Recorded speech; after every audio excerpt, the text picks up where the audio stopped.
Najeky ahoana dada petra mihitsy aloha anao zao fa mandroso me lehibe ka tokony anana lehilahy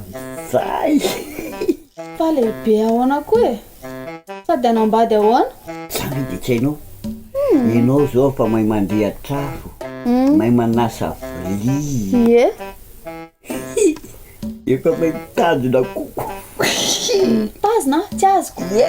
mahay mitazona hoay sanko izy mbola toronao ihany za miary dada mbola v20 taona na olo tiana raha mbola tsy ananako de iza koa ny akavady ana am'izany eo aza mataotry ndry misy lehilahy zay ihany tena mety aminao tsara mihitsy zany sady manam-bola be zany manana tomobile manana tambary tsitako sy mampizaly indry sady bokosy koa izy mibedy tanty ka miomana hoay anambady am'izay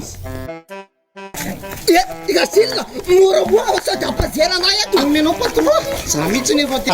io misy taina koa zao ino managana fa anitsaka ambrayasa anao manaka zilina et atoko vavahadiny le kola iny samba misy alika ato alefa sy le klaxon pip pip pip zay aleo direko ay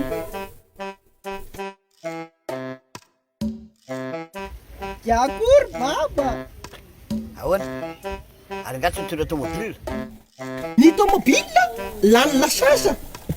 ity zao ny sabony tao ny camion sy ny katikataka lany gasoil fa zao atao aiza ty veoetiko ty say de ataon'olo fa kana rano eto ahoana apandrosoy omby an'ity veo ay ovy azo ka itsaka monga toko visena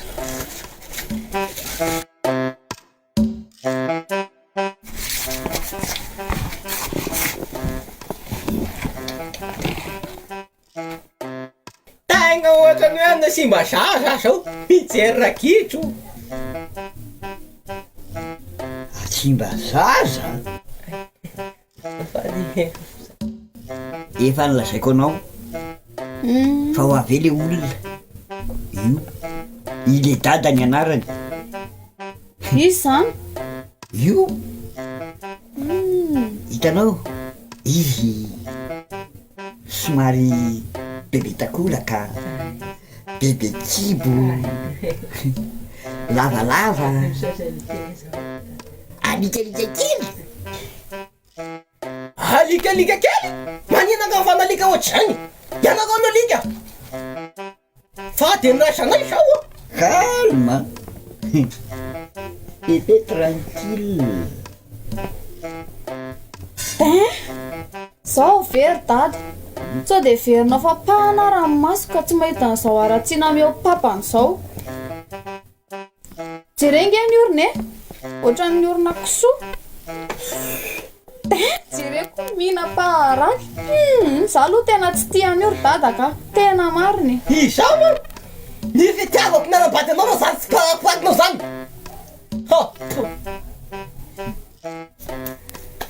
io le tia io la foza koa foko se fa tatsanabady anaha nateka tsy misy ray aman-dreny manolo baty mafana ho an'ny zanany zany eny e marina ane zany e fa misy koa ny ray aman-dreny manolotra tarondro be ho an'ny zanany tarondro ie mokotro ka zaniko lasa ka tsy mavita eto lasa lasa de ahoana zany fa ialako ngerikeraso tarebe sarotro amidy mihitsy izao rehefa sanaiky ny zanaka ho vavy iny de mivady manolaiko